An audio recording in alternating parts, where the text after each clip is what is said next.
Greetings, intrepid interstellar travelers. Welcome to District 216, the intersection of art, music, cannabis, and psychedelics.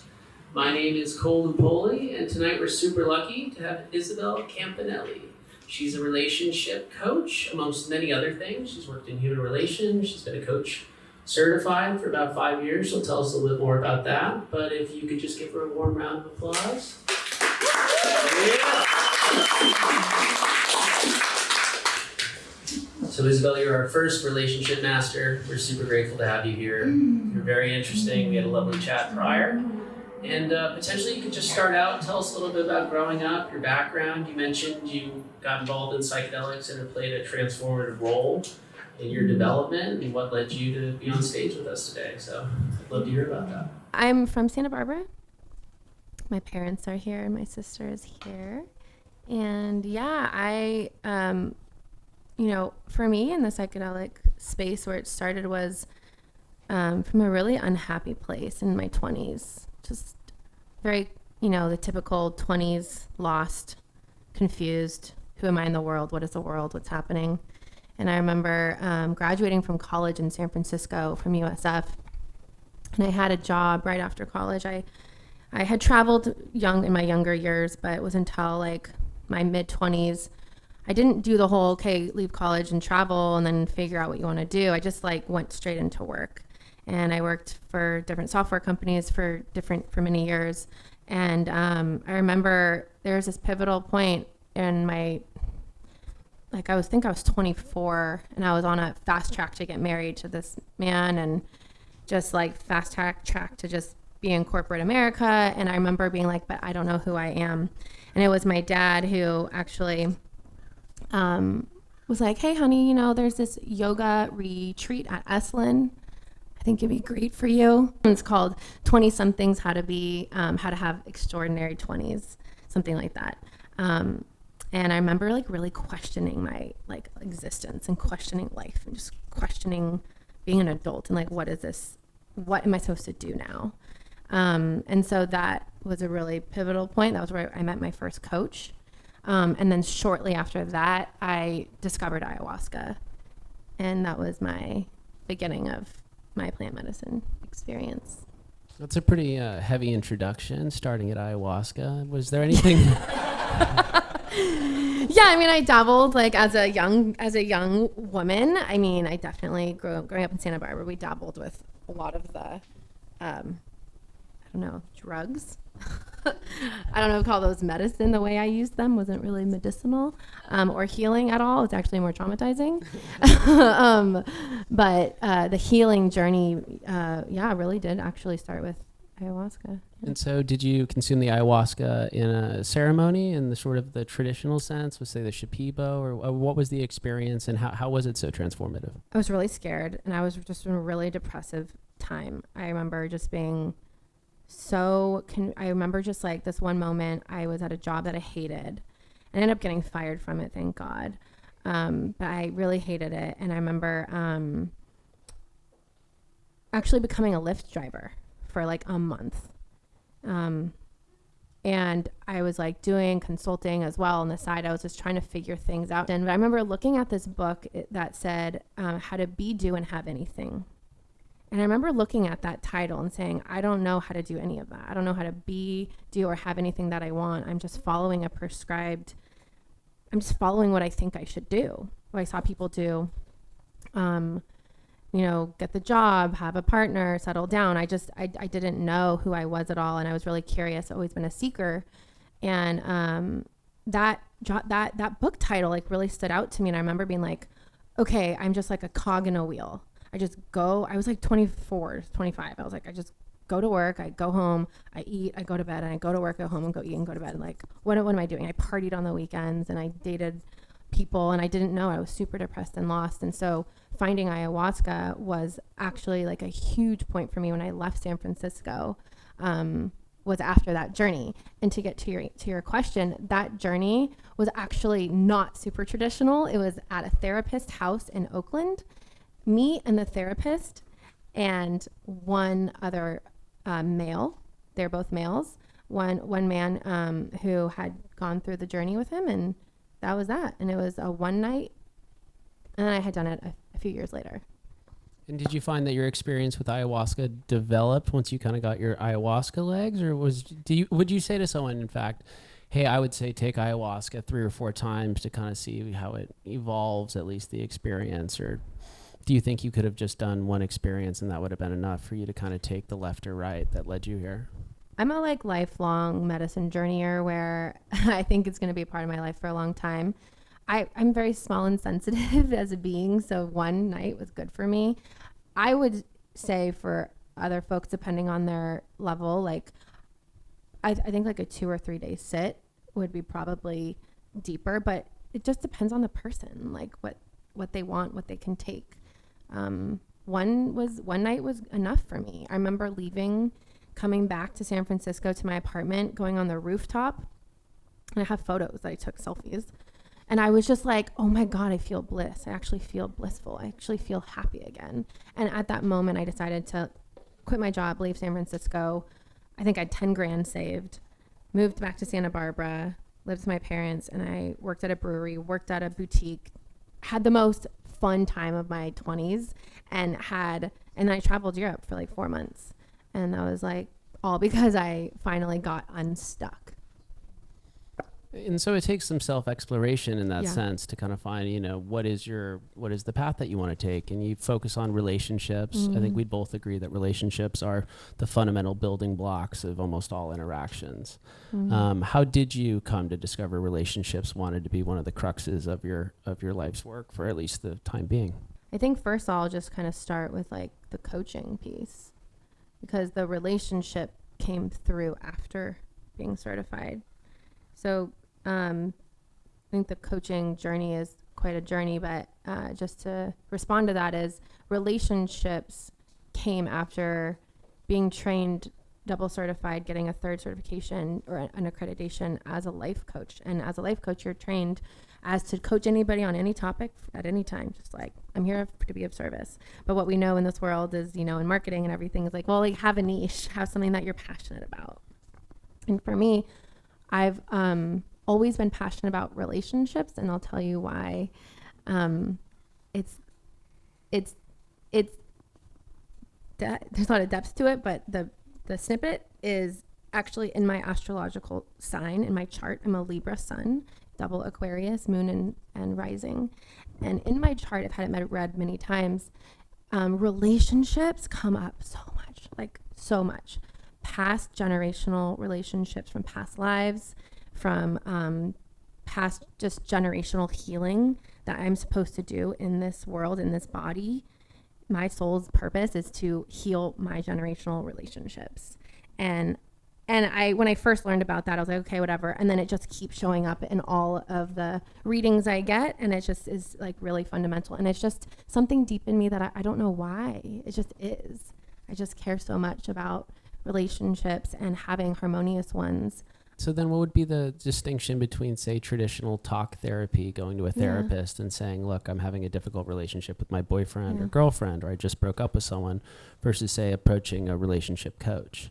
How are the two different? Therapy and coaching go really well together. Actually, really, most of my clients, some are here, I actually really love working with people who have had therapy experience, worked with a therapist, or who are working with a therapist while working with me.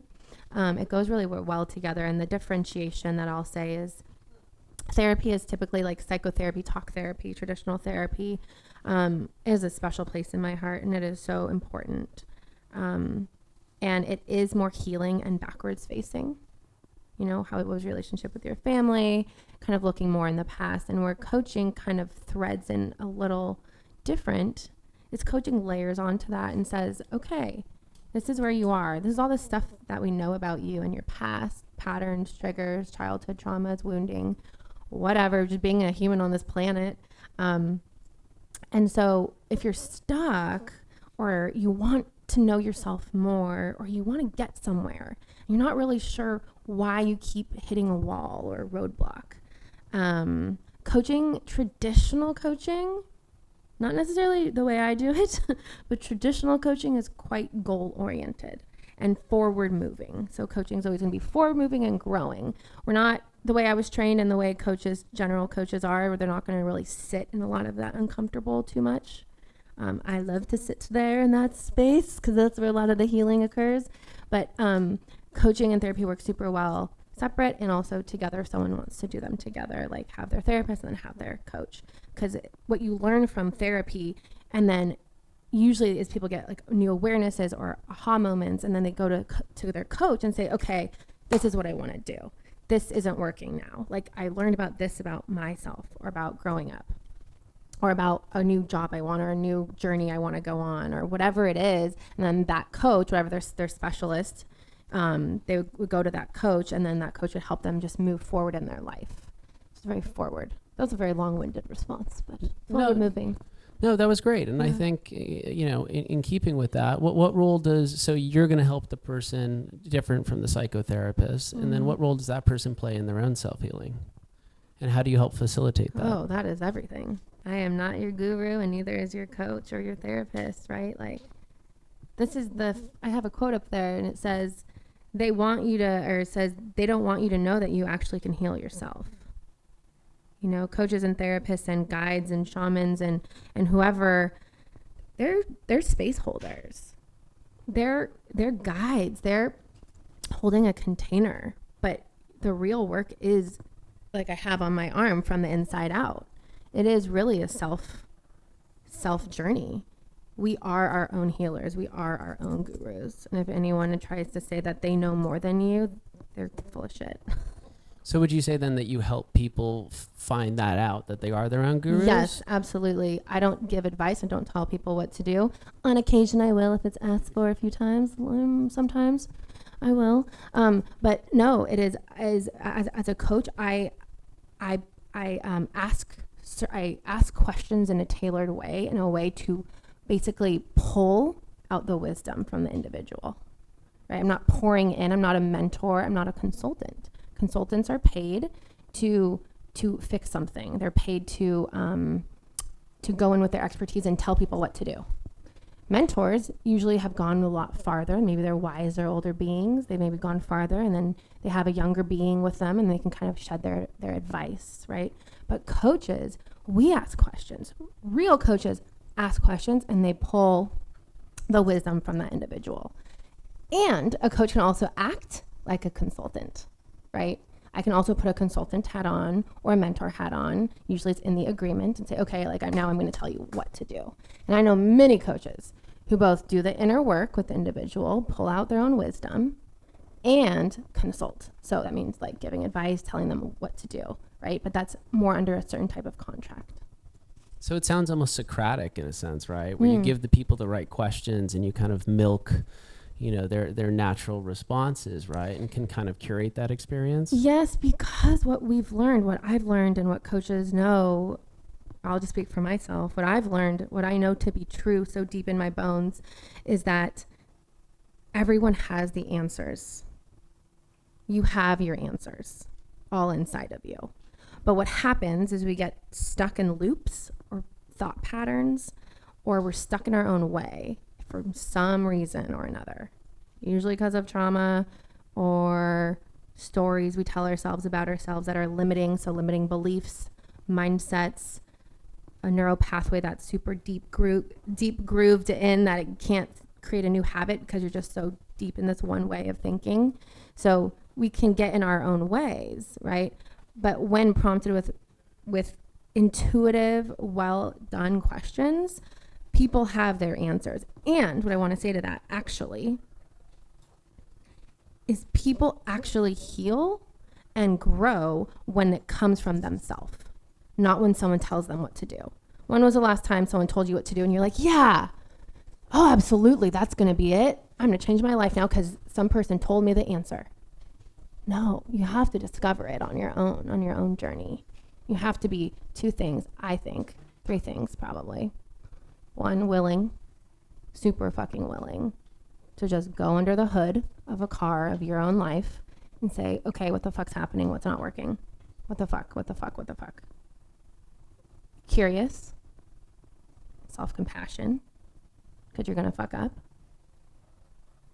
curious, compassion, willingness. I think that's it. 3 things. And when you say willingness, you mean the person has to be properly motivated? Do you ever feel you can play a role in saying, hey, look, I know you have the ability and the capacity to do this type of work? And so are there any like techniques per se? Say someone is really struggling with, and this is a little bit separate, but say someone's struggling with intrusive thoughts that are negative, right? You wake up in the morning and go, I'm kind of worthless, or, I just had a breakup. I don't think I'm it's hard for me to be loved.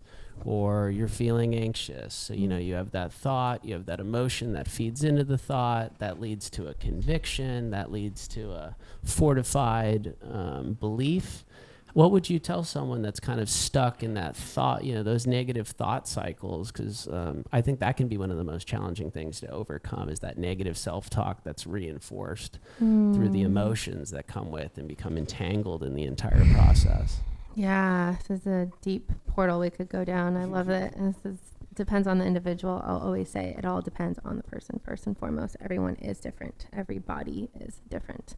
And they require different frameworks or modalities or support or guidance. Generally speaking, it's a lot of that negative, or what we call gremlins, our inner gremlin. I don't know if you've heard of that, like your inner kind of demon or negative self-talk.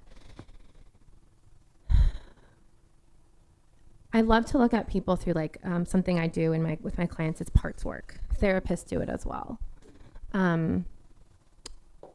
Parts work is picking apart different pieces of ourselves that are in our being. We have these different versions of ourselves, like our inner child might have like an inner asshole teenager who just loves to just be a dick, right? We might have an inner parent, like a voice, and it's like actually our parent that we don't really know that we have until we get curious about it. So some of that really is looking at each part and really objectively being held by a guide or a coach or therapist or whoever, or on your own. Fuck, who cares? You're probably doing your own too. Is okay, I notice I have this little girl inside who just wants to really try super hard. She's trying super hard and she's just really forcing everything. And she grinds and she's tired. Right? And where does that little girl show up in my life? Where does she maybe self-sabotage? Where does she get in the way? Oh, I also notice I have this inner critic, it actually reminds me of and I'm just generalizing here. I'm not speaking from my personal truth. It sounds like my dad. He sounds like he just really needs me to it's like a part of me that's really maybe reprimanding, or saying you're bad, you're fucking up. Right? And it's it reminds you of someone else. So really picking apart these parts, and what we do is we bring them online and we look at them and we sit with them and we talk with them and we actually give them a voice. And they're, some of this is going to shadow work too, which we'll probably get to, but it's giving it a voice and giving it attention and love and acceptance. And I'll pause with that. And another thing to add is also working with the neural pathways, so the subconscious mind, which I have some experience on. I'm not a scientist or a neuroscientist, but I do have some work with it. I have worked with it with myself, first and foremost, with the subconscious mind. Sometimes our parts are so deep rooted in our subconscious that we don't even consciously know we're really speaking to ourselves from that place until we give it attention and love. And so do you have any techniques potentially? I think of Dr. Joe Dispenza, or there's a great book called The Wisdom of Your Subconscious Mind, about ways in which you can reprogram potentially and get under the hood. Do you think it just takes tons of introspection and potentially someone who could facilitate, just like you talked about with the various roles and parts of a person? If they wake up and say, I'm worthless, well, maybe it was your dad saying that, waking up late, or, now you're worthless because you didn't get a good start on the day, and going, well, that's not my true self. That's not source energy in any way. That's a negative facet of a prior experience. So I think the question then becomes is there a way that you can kind of tap as deep? How would you be able to tap super deep under the hood and really extricate those elements of you that aren't very good? And this is a long question, but maybe I can tie it together. Do you think shame and guilt are emotions that we should ever even really consider? And do they play a healthy role in our evolution and development of self? Oh, absolutely. We should consider every emotion, especially those. Especially those. They run the gamut, especially those two. We should be giving attention to all the emotions, especially those. With the subconscious, there's a lot of research these days. A lot of neuroscience has been studied around the brain. As we know, we have 3 brains, and then our stomach is like the other brain. And there's definitely ways to get into the subconscious. The ways that I have personal experience in are 2 ways. Not working with like a neuroscientist, but I have been in a program for about 2 years that does tap into the subconscious mind through relaxing the nervous system and getting into a meditative place. And journaling is one way, like morning pages, just stream of consciousness journaling is one way to just see what's going on in the subconscious mind, what's going on in the background. Another way that I've been doing actively a lot this year is dream tending, dream work. I'm in a group, and every morning we share our dreams. And we actually tend to it. This is through Pacifica University. I learned about dream tending through them, and how Carl Jung looks at dreams and all that. So that's another place, is to really check out your dreams. They're very important. It's our subconscious knocking on our door saying, hey, there's something here for you. And then the other way is through the work I've done with To Be Magnetic is a program I've been in for 2 years. And what it is it is backed by neuroscience, and it is actually some beta and theta brainwaves. So it gets you into a deep, relaxed space, and they guide you through visualization meditations. So there's different themes. What I do is inner child work a lot with my clients and myself. And so there's an inner child kind of program that I pull from. And in that program, it is a meditative journey.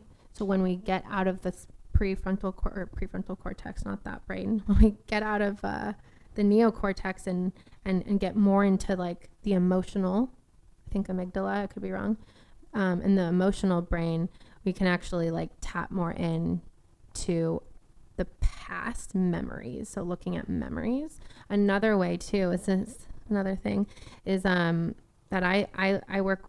I don't do this with my clients, but I do have a team member who comes on, and she works with some of my clients who want this type of work. But it's called Reimagining Images and Memory. It's called RIM. I think one of my clients has done it, and it is like a Gestalt style process, and it goes basically, it's a meditative where you're laying down, and the facilitator, not myself because I'm not trained, but my partner, she'll basically go through a past real life experience that was traumatizing for somebody and brings them right back to that moment. And then in that moment, you're actually reframing and recreating what you wish would have happened. So if you got in a car accident and it was really traumatizing, you can actually go back in that memory through this journey with this facilitator and like change the fact that the car didn't get hit. And that's like one example. Or change the fact that you didn't get beat by your parent, right? So it actually can help heal on a neurological standpoint, past actual physical memories, actual physical experiences that we've had, or emotional experiences. I do a little process with my clients as well. It's different, it's similar, but I bring them, if someone has an issue, I bring them back to that pain point. So healing is all about going back to that pain point. What everybody wants to do is they want to numb out. They want to avoid and numb out and never deal with it again. I never want to see that person. I never want to experience that thing. I never want to go there. And they're all controlling everything and they're just afraid. But that's fear. When we get into love and we look at it with curiosity, willingness, and compassion and look at ourselves and our past, we actually, what I do with my clients, I bring them back to that pain point. And in that pain point is then when we use the breath and the body and somatic tools to really just heal that and re-pattern by creating a new story. So I do it a little differently, but both ways are super powerful. And it's really when the person is usually eyes shut in a meditative, relaxed space, not really talk heady. It's not really heady. But they are communicating, but they're communicating from not even from their prefrontal cortex. They're like communicating from a very intuitive, emotional space. That was a great answer, and I think it's getting out of that. No, it was fantastic, and I think getting out of that. Head. Yeah, getting out of your head and getting into your heart and feeling into things. And Yes. something that I've read was, if you're going through a really challenging emotional state, it's not avoiding it or repeating affirmations when there's so much resistance. It's really trying to feel into that emotion. And I think for a lot of people, personally, I'm sort of someone that tends to live in my head. I think many people are. Yes. How would you tell someone, I said, hey, look, I'm living in my head. It's hard for me to feel those emotions. I think for some people it can be quite easy. How do you feel into a challenging emotion? What is that kind of energetic, the word somatic you tossed out, if you wouldn't mind just telling us a little bit more about what that is? Because you mentioned, and I can already tell from us hanging out for a short amount of time, you're quite an intuitive person. How do those three things kind of meld together? Three things being... The somatic, the heart-centered ability to feel into past traumas in hopes of, resolving them in some way. Yeah, I mean, I think that you nailed it when you said, what did I hear? I think I heard you say something around the lines of I live in my head, or it's easy to be in my head. And I was just like, yes, because we are programmed to be in our head. Our culture, our world is telling everybody, we want to live from the head up. They don't want us to feel. They want... I don't want to get too woo-woo here, a little political, but the head is given so much power. The logic, the reason, the data, the mentalizing, talking. People can talk themselves to death. I know I'm one of them. I mean, I am triple air sign. I will talk my way and process. And one of my, after another plant medicine journey, I think that was, and one of that healer who was with me, he goes, Isabel, you're just processing. You just want to process and talk. And he's like, honey, the more that you process, the more you're just going to get more processing. You need to get it into the body from the neck down, live from the neck down. There's all this real estate that we're just not tapping into because I believe that we're not really programmed to, or it's not really supported or encouraged to live from the body. And just listen to the body. It's not only live in the body. It's balancing. I mean, one of my first coaches, Kobe, this was when I was 24 at Esalen. I did a 7-day yoga journey. And she said, the goal is not to just be in the intellect, not just to be in the heart and be all emotional. No. It's to really bridge the gap between the mind and the heart and finding that. And so for someone who's easy to go into their emotion, different perspectives or frameworks would have different approaches. Like a tantra would have a different approach than maybe coaching. But somatically, if someone's really up in their body, in their emotion, I'd actually work with their masculine energy, which is up in their head. If they're more in their head and they want to get more into their body's wisdom, to that intuition, to their heart space, again, depends on what modality. Tantra would have us look into the energy chakras, into the energy centers. Somatic therapy, somatic movement, somatic healing would have us do maybe more movement and breath work, right? Anything that gets you from the neck down. So one of my favorites is ecstatic dance, breath work every day or whenever you can, getting into cold exposure, ice plunge, jumping in the ocean, jumping in the lake. Shaking. I led a workshop this past February on shaking. Shaking is Tell us about powerful. I learned it's from India traditionally, But you actually, if you see people in India meditating, a lot of them are actually moving through a shaking process. But shaking is actually just a very powerful way to channel your energy. That's all up in here, all up in the mind, the mental, the masculine, into the feminine, the soma, the body, the heart, right? And it's just about literally, you get into a trance-like state.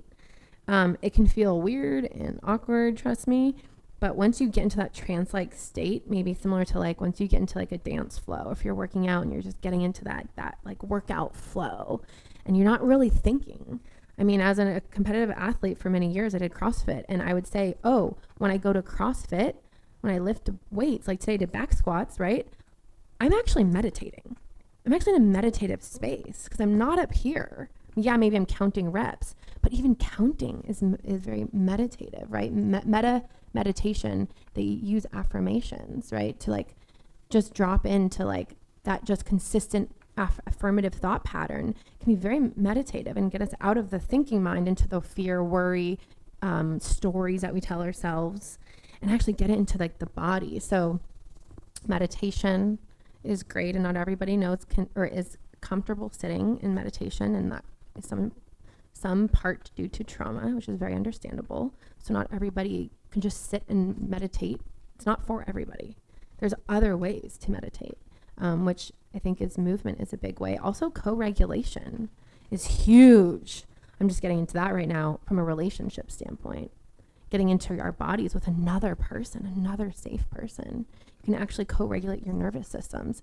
And what that does is it gets you out of that fight or flight, out of that like mental chatter, mental loop patterns that we were talking about, fear, worry, anxiety, get us out of that. And actually our partner or a friend, if they're regulated in their nervous system too, it can co-regulate energetically together too. You know, I think some of the best interactions I've had, whether it was on a train with a stranger and we talked for, 10 hours or something, and it felt like time breezed right by. It wasn't even though we were having a dialogue, we were connecting on a deeper level than that. And I wasn't in my head. I was just kind of existing through this back and forth free flow almost. Mm-hmm. And so maybe we could talk a little bit about relationships and these different various ways in which we can communicate with each other in a loving way. Many people share these things, share different elements of themselves that they appreciate. Others have different preferences. What would be some love languages that might allow someone to communicate with another on that deep, intimate level where you're outside of your head and connecting much more through your body and your heart? It's a really lovely question. I think what I'm hearing you say is, how do people in relationships show up for each other or hold space for each other or something? Essentially, I mean, I think every relationship is an exchange, whether verbally or non-verbally. And there's various ways in which you can communicate with someone. I mean, the term that's often thrown around that we've discussed is a love language. Mm-hmm. Some people have certain preferences and ways in which they can engage, or which they may be naturally more inclined, potentially even due to their astrology or their human design or one of those kind of divine blueprints, which is something we can touch upon later. What are those various modalities and methodologies through which people have those intimate encounters that take them out of the mind where they go, wow, that was a really profound experience? We often give people the love that we want to receive. We don't always tune into the other and really ask, what do they need? And so when we can get out of our own ego and our own self-centeredness and kind of show up from the heart with more compassion, curiosity, and willingness, and really practice active listening, which we will practice later today in a little experience we'll be having. We really practice active listening and getting really curious with the other person. So usually that means like deep breaths, feeling into my own energy body. How am I? Do I feel resourced? Did I sleep well? Did I eat? Recently, did I go to the bathroom? Like just generally check in with like the body. Where's my energy? It feels really up here. So maybe I need movement. Get it down here, maybe in this zone or this zone. Svadhisthana, Anahata. And really like down into the body. And if I'm with a dialogue, if you're having a dialogue with someone and you want to know like how you can support them or be there for them or connect with them, I really encourage you, I invite you to get curious with their world. What is their inner world like right now? As I sit with you and you ask me these questions, I get curious of, what does he really mean? What does he want to know right now? And get curious about that. When it comes to love languages, I invite you to ask your partner, or even like try to pick up on it by watching how they interact in the world. Oh, I noticed this person really loves acts of service. I'm going to keep giving that to them. And then I'm going to ask them, hey, how has this been for you? And they might not even really realize it. They might be like, oh, I'm really loving you these days. It's like, well, yeah, I'm giving you a lot of acts of service and you didn't even know it. And how cool is that? Right? So it's really just tuning in to the person, which again requires more of a felt sense, more of an intuitive, emotional, and energetic sense, which we all have capacity for. I think everybody that I encounter, I like to believe that they can offer me something. Always. You know, whether it's the guy on the bus or the guy on the train or the random person that you meet walking down the street. Mm-hmm. In engaging with various people, what role does knowing yourself? Because there's a line that I've heard, of course, which is be yourself. What does that mean to you as a person that specializes in relationships? If I said be yourself, how do you get to know who you are and live authentically in the realm of relationships? I had an ex-partner recently tell me, Isabel, just keep being you. Just keep being you. And he said that so then he could actually see me truly and fully, so then he can see if I'm a right fit for him, which I thought was quite beautiful and quite intelligent. I think what happens is, and I did this as a very young girl. I mean, I remember being 19, I dated a 30-year-old. It was a gnarly, intense relationship, very short. My first therapist I saw after that one. But Jennifer Freed, actually, she's local, amazing, and an astrologer. I was, granted, context, 19, okay, young, lost, confused, child, okay. And I didn't know who I was, so it was really hard for him to see me. Same with the partner I was just with. I was me fully because I love me fully, and I accept me fully. My shadow, my shit, and all. And I knew the moment he said, just be you fully, I was like, okay, game on. Great. Because then you get to really witness me fully. And then that means when he's being him fully, I get to really witness him fully and say, is this right for me? Does this feel true to me? Versus, oh, let me make him be different. Let me control him or fix him or tell him he should do other things because I don't fully accept him. Because I don't fully accept me. How could I accept another if I don't fully accept myself? Do you think that someone could know you better than you're aware of your own knowledge of yourself? Where someone could say, hey, look, you're not being who you really are, and potentially the person knows you well enough to see those true elements? I think that's bullshit. Garbage? No, I think as you are in relationship as an intimate partner for a long time, you get to know each other very well. Right, parents? Right? You know each other very well. But at the end of the day, you're a goddamn sovereign being. And we should always continue to do our own inner work. And, let's take codependency away from the conversation and assume in a relationship it's a healthy, thriving, non-codependent relationship where two people are individual, whole, sovereign selves. Let's just say that is existing in this example. That's a goal we're always kind of reaching towards. Not everyone's there, and that's okay because we're human. Welcome. You don't think that someone could point out your blind spots or give you insights in your shadow potentially and say you have that potentiality? I'm not sure if you're aware of it. Great. Thank you. So I want to go there. Yes. And so my first part, fully stand in that. And, because everything's both and in my world. And it's even up there in a quote, which I fully have always believed. And it goes back to why am I a relationship coach? Well, I don't know. I just know it's true this way. I fully believe that we heal in relationships and we can be really hurt in relationships, and actually more trauma can be layered on. And in an intimate relationship, It is a ripe, fertile ground to see all of our shit. And if we're in a conscious relationship, in a relationship that values growth, that values curiosity, willingness, and compassion, a relationship that says, hey, I know I'm in this, yes, for love and for companionship and for building a life together, and also I know I'm in this relationship to also be fucking challenged and rocked for the sake of growth, right? For the sake of transcending my own ego, for the sake of transcending my own traumas and triggers and patterns and shit that the world and family and whatever has built up this wall. You know, our intimate relationships are beautiful healing grounds, and a beautiful ground if you're willing and able and curious and compassionate for yourself and the other to fully lean in and know, like, it's not going to be easy, and it shouldn't.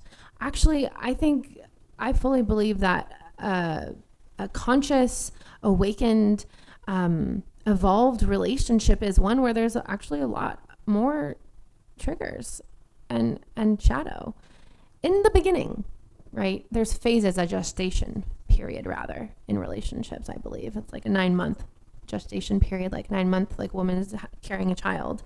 Relationships go through these different chapters each year over year. And when we want to stay committed to our own growth in a healthy, granted it's a healthy relationship I'm talking about here, not like abuse or toxicity and abuse, like that's, get the fuck out. That's a different conversation. But like a healthy, thriving one where two people are sovereign, individual, whole people and saying like, we're doing this. There should be triggers. There should be challenges, and they should mirror to you what you don't see. Hey, I'm just noticing the way you're eating. You know, you want to lose weight, but like, hey, I live next to you. I see you every day. I'm noticing you're choosing these things. What do you think that's contributing to? Right. And a lot of the times people don't want to have these hard conversations and they just avoid. We have a lot of avoidant attachment styles in this world because people don't want to deal with it and they want to avoid it. And also, this is where I have compassion. And this is what I know from working with a lot of people is like, people just don't have the communication skills. We weren't taught this by our parents. God bless. They didn't know better. We weren't taught it in school. Like how to be an active listener, how to be a participant in a relationship, and how to ask questions without projecting or blaming or shaming or making the other person wrong, but just like genuine, curious, like, I care about you and I just want you to know what I'm noticing. Does that feel true to you? Right? There's ways to do it. Do you think psychedelics can play a role in further fortifying relationships and creating, more opportunities for, say, bonding or intimate connection? Or do you ever advocate for those types of things potentially and say maybe an MDMA journey with your partner might be beneficial, or, go into the mountains and take some acid and mess around or something like that?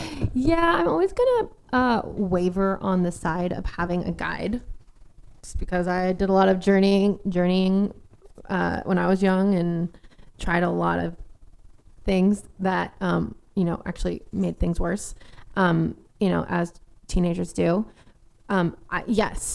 Yes. And I'm always going to say, like, do it with a facilitated guide. Do it with someone who knows what the fuck they're doing. A third party, a guide, a therapist, a shaman, a coach, a friend who's really experienced. I'm always an avid believer of like, I'm going to pay someone. I'm going to invest in a psychedelic coach or shaman or guide to like really hold me and my partner as we go through this journey. Because psychedelics are, especially MDMA,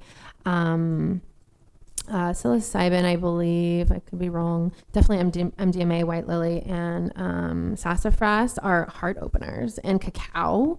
You can do that at home. It's a heart opener. And so it can really bring people together beautifully. I don't think a lot of people have a lot of familiarity with white lily, and you've mentioned it twice. Is that blue lotus or is that a tea? Oh, do you smoke it? What is white lily? I don't know. It's just it's a plant. Do you smoke it? No, it's like a supplement. Oh, okay. Yeah. So you can buy it over the counter somewhere. No, I mean, it's like a shaman has it probably from the Amazon or Hawaii.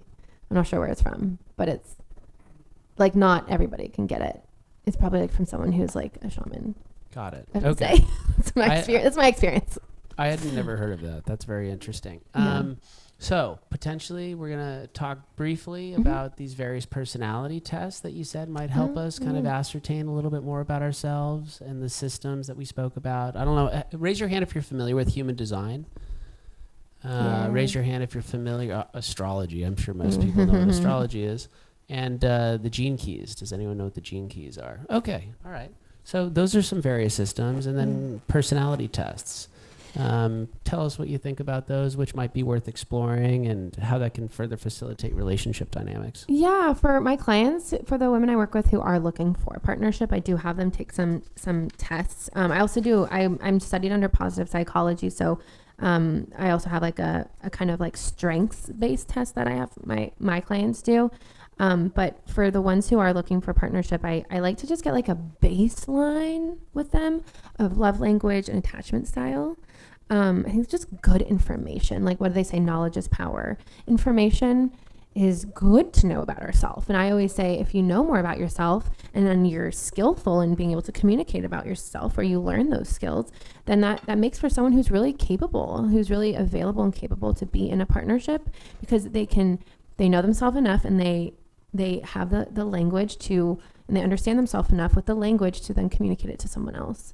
Because we oftentimes expect our partners to just read our minds. Mind readers, anybody? Yeah, that doesn't exist. Yes, you can know each other through time and just pick up on nuances for sure, but let's not have mind readers here. So yeah, I think that knowing love language is just a baseline, and love languages and attachment styles change with your partner. You're not like, oh no, I'm an anxious attachment, I'm always going to be that. Like, no, you're not. It might be a baseline, but when you have someone who's secure, they actually can help support someone who's anxious. So yeah, I mean, taking these tests I think are great. Human design is just fun, and it's good to know where your energy is and how you work well with your energy. I know I'm a generator, so I use my design for good, not for bad. I used to use it for bad for myself accidentally. Just didn't realize I have so much fucking energy, and I didn't realize I could burn out very easily. So then I learned. And I learned about human design. It's like, oh, that makes sense. And then with astrology too, yeah, I think I'm always a fan of that, of just whether another personality test like Enneagram is also really cool. I don't remember mine. I know people and have coach friends who are really focused in on Enneagram and really work with their clients specifically on that. It can be really helpful to just know more about how you work, how you operate in society, in the world, with partners, with yourself. Those are the main ones that I'm privy to. There's probably a few others.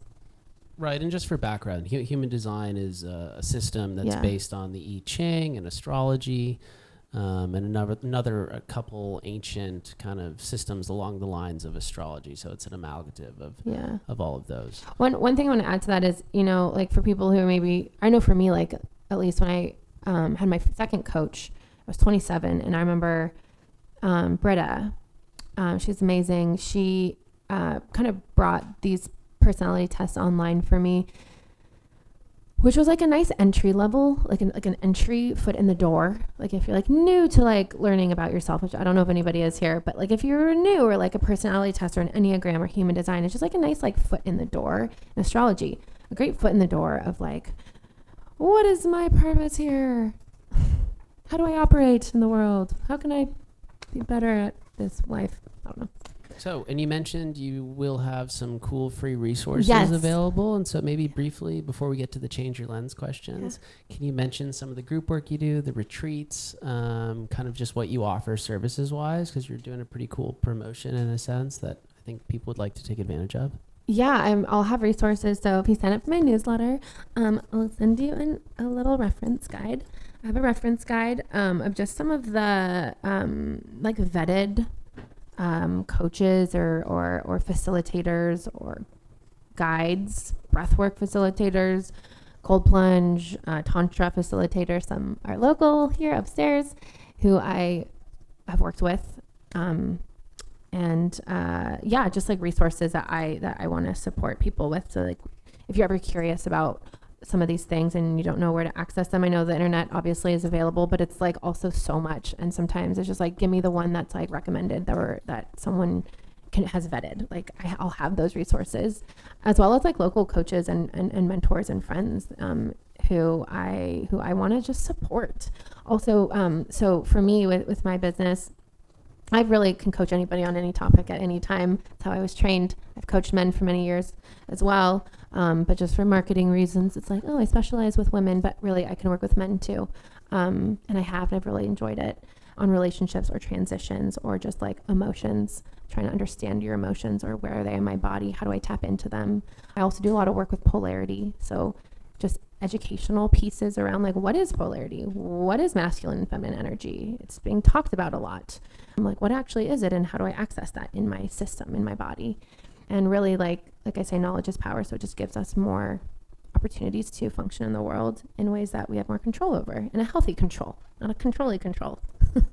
So one of the ways that people work with me is when they're newer to self-development and they just like came out of a relationship and they're really just like lost and just like want to heal and grow. It's pretty simple. I do like I said, the subconscious Gestalt style emotional work with them, bring up some of the past pain of the relationship, and we like work through that. So there's some healing. Then I kind of walk them through like, what are your values? Like, what do you value in your life? Because whoever you attract is going to have those same values. What are your red flags and green flags and non-negotiables in a partner? Like, I know I don't want to be with somebody who smokes cigarettes. I just know that. Or vapes. Oops, did that. But then I learned. So it's like, I kind of support my clients through that. And then eventually I get them to a place where they're kind of grieved. Usually people do come to me after they've grieved mostly, but you never know where their client is really at until you are in the depths with them. And then I help them kind of get to a place of like, okay, now I'm ready to start dating again and start meeting people. And then we, that's like a fun whole journey. And then also I work with clients in a way where I have a team of 3 women. I have one is human design specialist. One is a RIM, so reimagining images and memory. She brings them back into the subconscious and heals those past traumas. So I have someone who leads that for my clients, and then another person, Diana, who is an astrologer, Western astrology, and so she'll also read their whole chart, which just helps them get to know themselves more. So did I answer your questions? You offer a lot of things, so I think you covered all the bases. I just do all the things. So we're going to finish up, and then you have your exercises. Yes. So we have this change your lens section. And we ask every person that comes up, we've had, 12, 15 so far, the same questions. So we can get 12 to 15, hopefully 50 to 100 as time goes on. Okay. Different takes on the same question. So change your lens, question number 1. What book had the greatest impact on your life? How to Be an Adult in Relationships by David Rico. Do you want to tell us just briefly about the book? It's a great book. I recommend it. Okay. And also Don Miguel Ruiz Jr. on attachments. And then Don Ruiz Miguel Sr., The 4 Agreements, was a huge book I picked up when I was 19 after dating that guy who was crazy. If you could take psychedelics with any person from history, what psychedelic would it be, and with whom would you trip? No one I don't know. That feels unsafe. No, I wouldn't do it with anyone I don't know at all. That's really scary for me. So I'm not... no one. I think Jesus would be pretty understanding, Dude, fuck. Okay. Someone super spiritual and the Dalai Lama. I'd do it. Like someone who's like safe and like spiritual and connected and like that's probably, but yeah. And I'd probably just take like psilocybin. So it's funny you say that. Neem Karoli Baba, does anyone know who that is? Ram Dass's guru. Oh, Ram Dass. Oh, he'd be a great guy to trip with. Yes, Ram Dass up there for sure. But I was thinking about this because you said the Dalai Lama. So when Ram Dass first, he was tripping his way through India. Yeah. When he first met his guru, Neem Karoli Baba, he said, I have this great stuff. It's called LSD. Would you like to try some? And so anyways, the man I think was like 75 years old at the time. And I think each dose, these were like Sandoz acid tabs, was 200 mics. And so anyways, Neem Karoli Baba said, how many do you have? He's like, I think I have like 18 left. He's like, give me the pills. And so anyways, Dim Crowley Baba ate like 1,800 mics of acid and then like talked about the weather.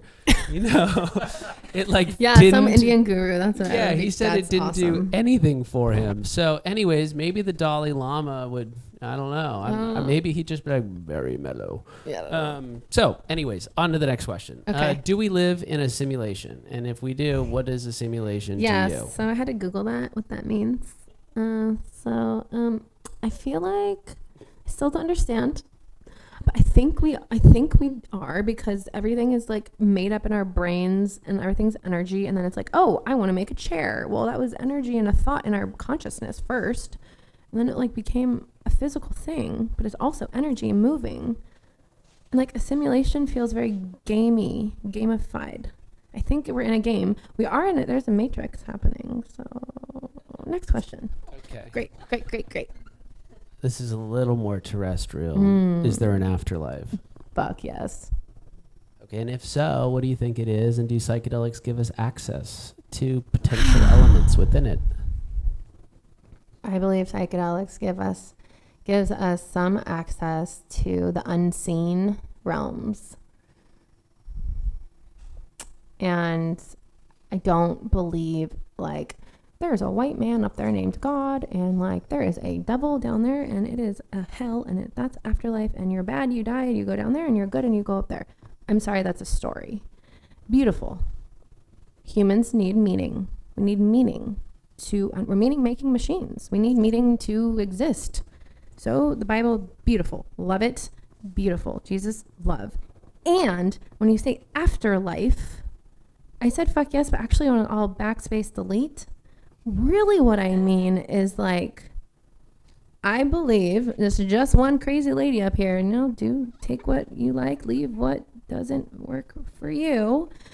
But I do feel that our souls do incarnate, and they will evolve into maybe another body. So this is like my soul chose Isabel and chose this wonderful body, and it will choose another one at some point. So that's the afterlife, is like an evolution. So like the immortality of the soul in some sense, and transmigration. It's more what I was thinking about, yes. Very well. On to the next question. Is there a psychedelic you're really interested in yet haven't tried yet and you would very much like to? Yes. I have been really interested in ego death lately, because I'm like fascinated with the ego. Learned about it a long time ago, and I'm still learning about it every day. I really want to try 5-MAO. Not the synthetic part. Maybe that just depends. That I haven't, is the question of what you haven't done? Yeah, what you haven't done. Yeah, 5-MAO for sure is like what I want to try. And also DMT. It's like blowtorch to the ego, apparently. Yeah, so no, it's not, you right die. Ego death, apparently, which I would love to try that. So is there a substance you've tried that you never want to touch again? My mom. Oh, I forgot your parents were here. Oh, totally. Joe and Paula. Well, welcome to District 216. They already know all the things.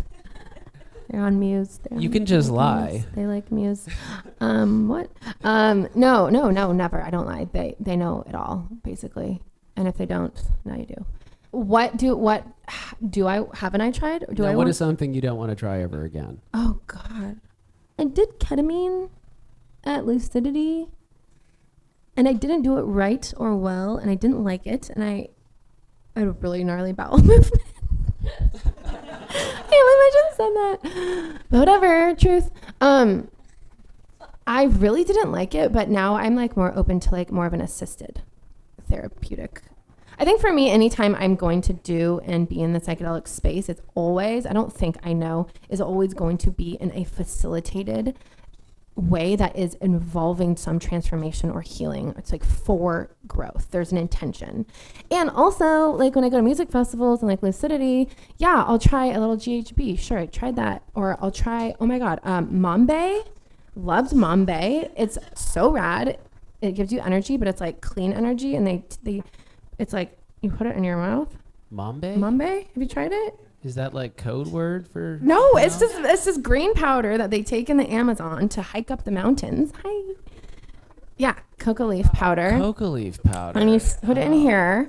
Oh my God, I did a gnarly like chiropractic adjustment at Lucidity. I cried. I was like, took a nap. And then my friend, I was like, I need to like party still, but like I want to be sober because I don't drink. And I'm like, I don't want to do blow. So I was like, and I didn't want to do Molly because it was too late. And then so he was like, oh, I'm Mambe. And it was amazing. I just like cruised. It was beautiful. Have you tried salvia? No. Okay, because I was going to say that's the one I have no interest in trying again. Okay, I don't want to do that. Okay, then. on to the next question. All right, what would you describe one of your most impactful psychedelic experiences and what made it so? It sounds like maybe the ayahuasca or something along those lines. No, I would say most recently, recent journey I did with psilocybin and MDMA was really beautiful.